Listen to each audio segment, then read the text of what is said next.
Hello dear students, class 10 and 12। आज का जो आपका टॉपिक है वो है आर्टिकल।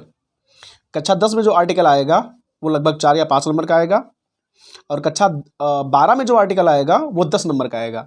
और ये जो मैं आर्टिकल पढ़ाने जा रहा हूँ ये कक्षा 10 और कक्षा 12 दोनों कक्षाओं के लिए उपयोगी है। यानी जो भी बोर्ड परीक्षा देने जा रहे हैं दोनों कक्षाओं के लिए ये आर्टिकल बहुत ही उपयोगी है। और आज का आर्टिकल है आपका डियर स्टूडेंट्स, स्वच्छ भारत अभियान। स्वच्छ भारत अभियान, ये जो स्वच्छ भारत अभियान है ये आपका क्लीन इंडिया मिशन के नाम से भी आ सकता है, तब भी आपको यही करना है डियर स्टूडेंट्स। ओके, अगर क्लीन इंडिया मिशन आता है तब भी आपको यही लिखना है, और अगर स्वच्छ भारत अभियान आता है तब भी आपको यही लिखना है। आइए हम आपको इसको हिंदी में एक्सप्लेन किए देते हैं और आप इसको लर्न कर लीजिएगा, ठीक है ना। यानी कि 2-3 बार वीडियो मेरा देखेंगे, 2 बार और 3 बार, अधिकतम 3 बार देखेंगे, आपको ये आर्टिकल कंठस्थ हो जाएगा, ठीक है ना। अपने आप लर्न हो जाएगा, भेजे में आपके बैठ जाएगा। दिखेगा स्टूडेंट्स,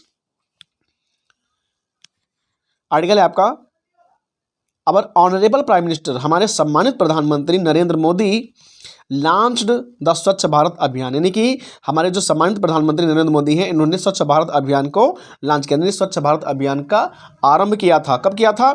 2 अक्टूबर 2014 को, ठीक है ना। यानी कि स्वच्छ भारत अभियान का जो आरंभ हुआ था वो हमारे सम्मानीय प्रधानमंत्री नरेंद्र मोदी ने 2 अक्टूबर 2014 को किया था। टू ऑनर, सम्मान प्रदान करने के लिए। किसको सम्मान प्रदान करने के लिए? महात्मा गांधी विजन, यानी कि महात्मा गांधी का जो सपना था, महात्मा गांधी के सपने को सम्मान प्रदान करने के लिए। कौन सा सपना था? क्लीननेस, सफाई। यानी कि महात्मा गांधी का जो सपना था सफाई का, उसको सम्मान प्रदान करने के लिए नरेंद्र मोदी ने 2 अक्टूबर 2014 को स्वच्छ भारत अभियान शुरू किया था। ठीक है स्टूडेंट्स, आगे देखिएगा। It served a significant purpose, यानी कि ये जो स्वच्छ भारत अभियान है ये एक महत्वपूर्ण, इसका एक महत्वपूर्ण उद्देश्य है। क्या है? यानी कि एक महत्वपूर्ण विचार निर्वहन करता है। निर्वहन क्या करता है? इन मेकिंग पीपल अवेयर, यानी कि ये पीपल को अवेयर करता है, यानी कि लोगों को जागरूक बनाता है। द इम्पॉर्टेंस ऑफ क्लीननेस, यानी कि सफाई के, हाइजेनिक माने होता है स्वच्छता के, और हेल्दी माने होता है स्वास्थ्य के। यानी कि सफाई, स्वच्छता और स्वास्थ्य के प्रति या स्वास्थ्य के महत्व के प्रति या लोगों को जागरूक बनाता है। यानी कि जो स्वच्छ भारत अभियान है या लोगों को सफाई, स्वच्छता और स्वास्थ्य के प्रति जागरूक बनाता है। ठीक है, आगे देखिएगा। The campaign also addressed the problem, the campaign, ये जो अभियान है इसने एड्रेस किया है, यानी कि इसने परिचित कराया है the problem of open defecation, यानी कि जो लोग खुले में शौच करते हैं उस समस्या से सबको अवगत कराया है इस अभियान ने। ठीक है, इन रूरल एरियाज, जो ग्रामीण इलाके होते हैं, ग्रामीण इलाकों में अधिकतर लोग खुले में शौच जाते हैं, तो इस अभियान ने इस प्रॉब्लम यानी इस समस्या से भी परिचय हमारा कराया है। And aimed at building toilets, और क्या लक्ष्य बनाया था? इसी समस्या को देखते हुए यह लक्ष्य बनाया गया कि टॉयलेट का निर्माण किया जाएगा, टॉयलेट बिल्डिंग किए जाएंगे, यानी कि निर्माण किया जाएगा टू प्रमोट सैनिटेशन, यानी स्वच्छता को बरकरार रखने के लिए। ठीक है, यानी कि समस्या क्या थी? हमारे ग्रामीण इलाकों में अधिकतर लोग शौच बाहर जाते हैं, और इस समस्या को खत्म करने के लिए प्रधानमंत्री मोदी ने घर घर में शौचालय निर्माण के लिए जोर दिया है ना, ताकि स्वच्छता बरकरार रहे। The campaign also gained popularity on social media, ये जो अभियान है इस अभियान ने सोशल मीडिया पर भी काफ़ी विख्याति पाई है, यानी काफ़ी प्रसिद्धि पाई है, काफ़ी लोकप्रियता पाई है, प्राप्त की है। And the entire country actively participated, और जब इसमें मतलब इसने प्रसिद्धि प्राप्त की, ख्याति प्राप्त की, तो एंटायर कंट्री यानी संपूर्ण देश ने एक्टिवली माने क्रियाशीलता से, पार्टिसिपेटेड माने भाग लिया, यानी कि स्वच्छ भारत अभियान में या क्लीन इंडिया मिशन में सभी ने जोश होश में बढ़ चढ़कर भाग लिया। ठीक है, आगे देखिएगा students. The campaign highlighted the fact, यानी कि ये जो अभियान है इसने इस तथ्य को उजागर किया है या इस तथ्य को हाईलाइट किया है, प्रकाश में लाया है। क्या? That a clean India is not only responsibility, यानी कि स्वच्छ जो भारत अभियान है या भारत को स्वच्छ बनाने का जो जिम्मेदारी है वो जिम्मेदारी किसकी? ऑफ क्लीनर्स एंड स्वीपर्स, यानी कि केवल सफाई कर्मियों या स्वच्छता कर्मियों की ही नहीं है। यानी कि कहने का तात्पर्य है भारत में जो सफाई की जिम्मेदारी है, भारत में जो स्वच्छता का अभियान चलाया जा रहा है, यह सिर्फ क्लीनर्स और स्वीपर्स का काम नहीं है, यानी कि सिर्फ सफाई कर्मियों का काम नहीं है। किसका काम है? But every citizen of country, यानी कि यह भारत के प्रत्येक नागरिक का कार्य है कि अपने देश को स्वच्छ रखे। आगे देखिएगा। And to show their support for this, और इन लोगों को इस अभियान में अपना सहारा देना चाहिए, अपना सपोर्ट देना चाहिए। People from different state of society join this movement, तो people from different society join this movement, यानी कि जो अन्य राज्यों से लोग हैं या अन्य समाज के लोग हैं, जो दूसरे समाज के लोग हैं, इन्होंने भी इस मूवमेंट को यानी इस आंदोलन में भाग लिया। ठीक है ना, जो अन्य समाज के दूसरे समाज के लोग हैं इन्होंने भी इस आंदोलन में भाग लिया। Cleaning up country can not be sole responsibility of sweepers. अब देखो क्या क्या वही बताया जा रहा है कि क्लीनिंग अप द कंट्री यानी कि भारत को स्वच्छ रखना, अपने देश को स्वच्छ रखना केवल स्वीपर्स की जिम्मेदारी नहीं है, यानी कि सफाई कर्मियों की जिम्मेदारी नहीं है या नहीं हो सकती। ठीक है, सोल मैंने होता अकेली, यानी कि भारत को स्वच्छ रखना अकेले सफाई कर्मियों की जिम्मेदारी नहीं हो सकती। आगे देखिए, do citizen have no role in India. क्या भारतीय नागरिकों का देश में कोई कर्तव्य नहीं है, कोई भूमिका नहीं है। We have to change this mindset. हमें इस सोच को, हमें इस मानसिकता को बदलना होगा। ठीक है ना। आगे देखा गया स्टूडेंट्स, ये आपका एक आर्टिकल कंप्लीट हो गया, क्लीन इंडिया मिशन यानी स्वच्छ भारत अभियान। दूसरा आपका है child labour is child abuse, यानी कि जो बाल श्रम है वो क्या है, वो बाल की यानी कि बालकों की, बच्चों की उपेक्षा करना है ना, उनके प्रति एक गाली है। अब देखिएगा इसके, ये भी आर्टिकल महत्वपूर्ण है, मोस्ट इंपॉर्टेंट है, इसको भी आपको लर्न करना है। देखिएगा आगे स्टूडेंट्स, इसको मैं आपको हिंदी में एक्सप्लेन करता हूँ। देखिएगा, going to school and learning is something, यानी कि स्कूल जाना और कुछ न कुछ सीखना। मैनी आपस, हमें से सबका, यानी कि हमें से अनेकों का टेक फॉर ग्रांटेड, यानी कि हमें से इसके प्रति बहुत लोगों को समझ नहीं है। टेक फॉर ग्रांटेड माने इसका किसी को महत्व नहीं पता है। ठीक है, यानी कि स्कूल जाना और स्कूल जाकर कुछ न कुछ सीखना, इसके प्रति हम लोग जागरूक नहीं है, ये हमको महत्व नहीं पता। लिखा है टेक फॉर ग्रांटेड माने हमको इसका महत्व नहीं पता है, इसके प्रति हम जागरूक नहीं है।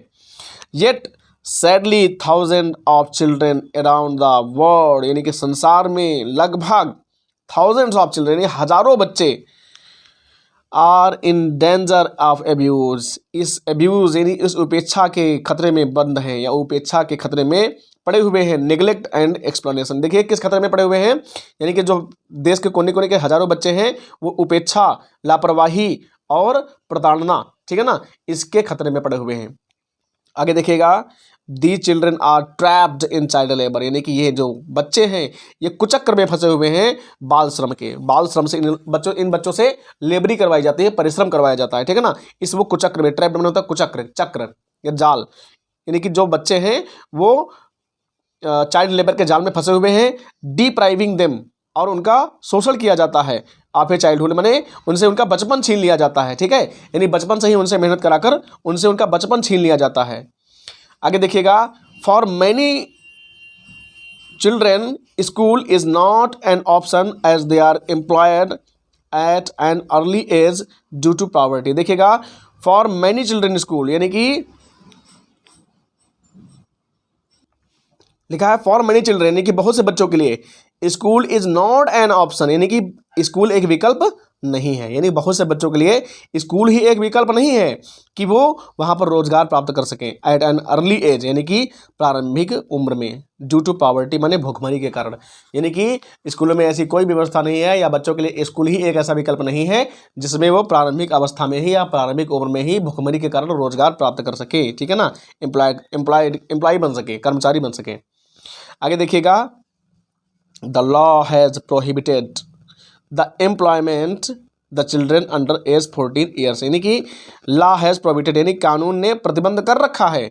द एम्प्लॉयमेंट माने रोजगार, ऑफ चिल्ड्रेन माने बच्चों का, यानी कि बच्चों के रोजगार पर प्रतिबंध कर रखा है जो 14 साल के अंदर है, under the age of 14 years, यानी कि जो 14 साल के अंदर बच्चे हैं उनकी माने रोजगारी पर या उनके श्रम को लेकर या उनके परिश्रम को लेकर कानून ने प्रतिबंध लगा रखा है। ठीक है, the government has also provided for free compulsory education, सरकार ने यह भी व्यवस्था की है। The government has also provided, यानी सरकार ने यह भी प्रदान किया है फ्री एंड कंपल्सरी एजुकेशन, यानी कि निःशुल्क और अनिवार्य शिक्षा की व्यवस्था की है सरकार ने। टिल दैट एज, यानी कि उस उम्र तक, यानी 14 वर्ष की अवस्था तक ना तो बच्चों से रोजगार कराया जा सकता है और ना ही बच्चों से परिश्रम कराया जा सकता है, और बल्कि सरकार ने, देखिएगा, सरकार ने इन बच्चों के लिए निःशुल्क और अनिवार्य शिक्षा की व्यवस्था की है जब तक वो 14 साल के नहीं हो जाते।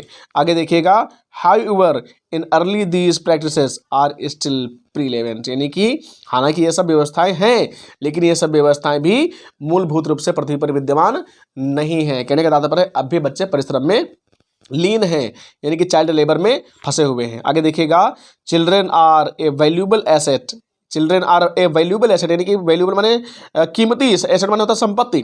जो बच्चे हैं वो कीमती संपत्ति हैं। As they will save the future of our nation, यानी कि जैसे कि वो अपने देश के यानी राष्ट्र के भविष्य के निर्माता होते हैं, ठीक है ना। Future of our nation, save माने आकार प्रदान करते हैं, ठीक है। यानी कि बच्चे देश की वह संपत्ति हैं जो उस देश की आकृति को यानी देश को आकार प्रदान करते हैं, देश का निर्माण प्रदान करते हैं, देश को निर्मित करते हैं, ठीक है। आगे देखिएगा, वी मस्ट प्रोटेक्ट देम, हमें उनकी रक्षा करनी चाहिए। एज लिव्स, जैसे हम जीवन की रक्षा करते हैं। Of little ones are destroyed when child labour is employed, यानी कि उनका जीवन ही बर्बाद हो जाता है, छोटे बच्चों का जीवन ही बर्बाद हो जाता है, ठीक है ना। लिव्स ऑफ लिटिल वंस, यानी कि जो छोटे बच्चे होते हैं उनका जीवन ही डिस्ट्रॉयड माने बर्बाद हो जाता है। When child labour is employed, जब बच्चों से बाल श्रम कराया जाता है, ठीक है स्टूडेंट्स। तो इस प्रकार आपका चाइल्ड लेबर भी कंप्लीट हो गया। इसको भी आपको याद करना है। हिंदी में देख लीजिएगा, जो मैं आपको एक्सप्लेन कर रहा हूं ये देख लीजिएगा, इससे आपको बहुत सहायता मिलने वाली है। आगे देखिएगा, तीसरा मैं आपको बता रहा हूं इसी सिलसिले में। तो आपको देखिएगा, जब मैंने आपको एक बताया था तो आपको रुक करके वो एक ही वीडियो पीछे करके 2 बार कम से कम देखना है। फिर जो मैंने दूसरा वीडियो आपको दिखाया है वो वीडियो भी आपको कम से कम 2 बार देखना है। तो आपको कितने मिनट से कितने मिनट तक का पहला है, या कितने मिनट से कितने मिनट तक का दूसरा है, और कितने मिनट से कितने मिनट तक का तीसरा है, ये सारे वीडियो आपको कम से कम 2-2 बार देखने हैं। यानी कि तीनों जो हमने आर्टिकल बताए हुए हैं एक ही वीडियो में, ये आपको तीनों एक साथ में नहीं देखने हैं, ठीक है। या तीनों एक साथ में देख लो, उनकी हिंदी समझ लो, लेकिन आपको एक एक तैयार करना है वीडियो को पुश करके, ठीक है ना, वीडियो को पीछे कर करके, समझ गए ना। जहां से पहला आर्टिकल खत्म हो जाए वहीं से वीडियो को पीछे कर दीजिएगा, ठीक है। वहीं से जब वीडियो को पीछे कर देंगे तो पहला आर्टिकल फिर से चालू हो जाएगा, और जब पहला आर्टिकल खत्म हो जाए तो वहीं पर रुक जाइए थोड़ी देर और उस आर्टिकल को नोट कर लीजिए, ठीक है। फिर दूसरा आर्टिकल स्टार्ट करिएगा। जब दूसरा आर्टिकल खत्म हो जाए फिर उसको पीछे कर दीजिएगा, दूसरा आर्टिकल जहां से स्टार्ट होता है। तो दूसरा आर्टिकल आपको रिवाइज करना है, इसी प्रकार आपको तीसरा आर्टिकल रिवाइज करना है। तीनों आर्टिकल आपको एक साथ रिवाइज नहीं करने हैं, यानी कि पूरा वीडियो एक साथ देख तो लेना है, लेकिन एक साथ तैयारी तीनों आर्टिकल की संभव नहीं है। इसलिए एक एक वीडियो को देखिएगा और एक एक आर्टिकल की तैयारी कीजिएगा। ओके स्टूडेंट्स, आगे देखिएगा, आगे है आपका जो अगला आर्टिकल है, the effect of rising population in India, यानी कि जो बढ़ती हुई जनसंख्या है उसका भारत पर क्या प्रभाव पड़ा है, या उसका भारत पर क्या प्रभाव पड़ रहा है, उसके बारे में यहाँ पर दिया गया है, ठीक है ना। पॉपुलेशन, या देखो, problem of population in India आ जाए, या प्रॉब्लम ऑफ पॉपुलेशन आ जाए, ठीक है ना, या राइजिंग पॉपुलेशन आ जाए, या इफेक्ट ऑफ राइजिंग पॉपुलेशन आ जाए, आपको लिखना यही है जो मैं आपको सिखा रहा हूं, ये जो मैं आपको बताने जा रहा हूं, ठीक है। अब देखिएगा, मैं जल्दी से इसका हिंदी एक्सप्लेन किए देता हूं। Humans are country's biggest resource, humans are country's biggest resource, यानी कि किसी भी देश के जो मानव हैं वो सबसे बड़ा स्रोत है, यानी किसी भी देश का सबसे बड़ा स्रोत क्या है, वो मानव है, ठीक है ना। किसी भी देश का सबसे बड़ा स्रोत मानव है। However excess of anything is bad, यानी कि जो भी चीज अधिकता में हो जाती है वो खराब हो जाती है, ठीक है ना। अति सर्वत्र वर्जिते, अति सर्वत्र वर्जिते, यानी कि जो जहां पर कहीं पर अधिक हो जाता है, और अति अधिक कहते ना, अति अधिक खराब होता है, समझे ना। कहते ना अति कर दी, अति कर दी मतलब अति नहीं करनी चाहिए। तो अति सर्वत्र वर्जिते, यानी कि कोई भी चीज कहीं पर एक्सेस हो जाती है, बढ़ जाती है, तो वो उस पर बुरा प्रभाव पड़ता है, ठीक है ना। India has a population of over 100 crore people, यानी कि जो भारत में अब संख्या है वो लगभग 100 करोड़ के ऊपर हो गई है। ओवर लिखा है ना, ओवर 100 करोड़ पीपल, भारत में लगभग 100 करोड़ के ऊपर लोग रह रहे हैं। Which is 17% of the world, जो दुनिया की 17% संख्या के बराबर है, यानी कि दुनिया की 17% जनसंख्या सिर्फ भारत में निवास कर रही है, ठीक है ना। दिस इज द फैक्ट, ये आपका सामाजिक विज्ञान का भी फैक्ट है।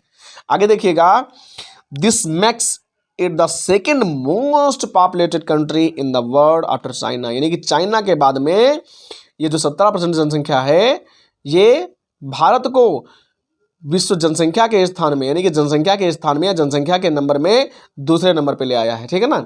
हमारे देश की जो जनसंख्या है ये विश्व में दूसरे नंबर पर है चाइना के बाद में। आगे देखिएगा, a skilled human resource can lead a country towards tremendous growth, यानी कि आ स्किल्ड ह्यूमन रिसोर्स, यानी कि जो कुशल मानवीय स्रोत हैं वे किसी देश को ट्रिमेंडियस ग्रोथ यानी शानदार उन्नति प्रदान करते हैं। ठीक है ना, जो कुशल मानवीय स्रोत हैं, जो कुशल, देखिएगा, स्किल्ड ह्यूमन रिसोर्स, जो कुशल मानवीय स्रोत हैं वे किसी देश की उन्नति में शानदार वृद्धि करते हैं। But in India scenario rapidly rising unskilled population, यानी कि भारत में ये जो है रैपिडली तीव्र से जनसंख्या बढ़ रही है। अनस्किल्ड पॉपुलेशन माने अकुशल संख्या बढ़ रही है।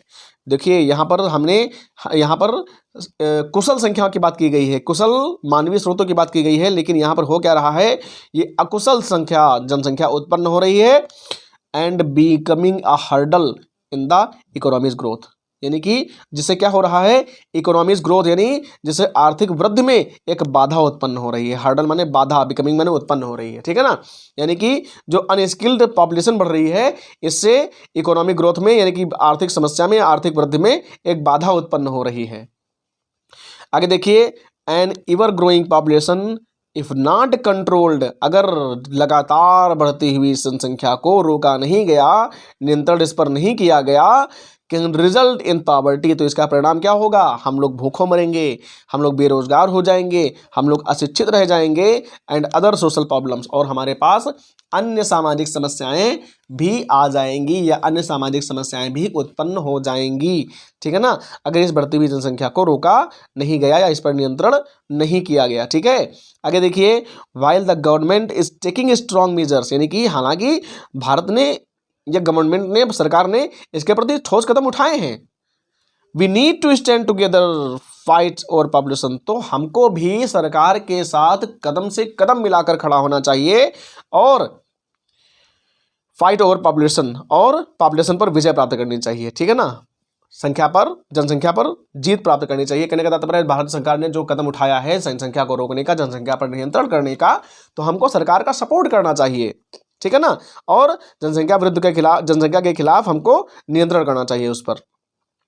Unless we take adequate steps, यानी कि अगर हम ठोस कदम कोई ना उठाते हैं, जब तक हमारे द्वारा कोई ठोस कदम नहीं उठाया जाएगा टू कर्ब दिस इश्यू, यानी कि इस मामले को रोकने के लिए, इस मामले के उन्मूलन के लिए, ठीक है ना, इस मामले को खत्म करने के लिए जब तक हमारे द्वारा कोई ठोस कदम नहीं उठाया जाएगा, our country is far from its goal, तो हमारा देश लक्ष्य से बहुत दूर रहेगा।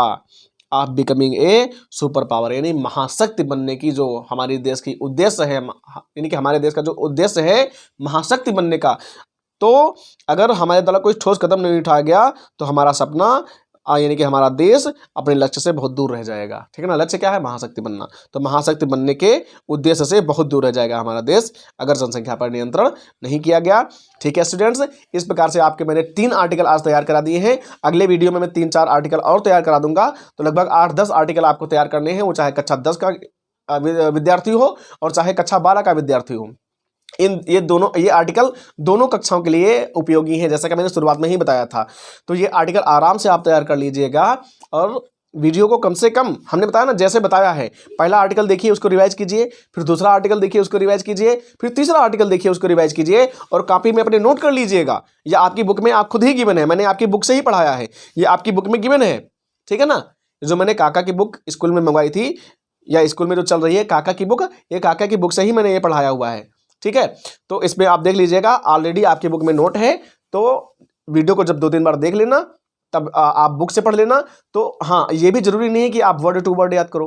ठीक है ना, शब्दशः कोई चीज़ नहीं याद की जाती है, वर्ड टू वर्ड कोई चीज़ नहीं याद की जाती है, बस उस चीज़ को समझना होता है और समझ के फिर अपने शब्दों में लिखना होता है। ठीक है ना, ये होता है नियम उत्तर देने का। ओके स्टूडेंट्स, आशा करता हूँ कि आपको बहुत कुछ समझ में आया होगा। Okay, goodbye and do your best.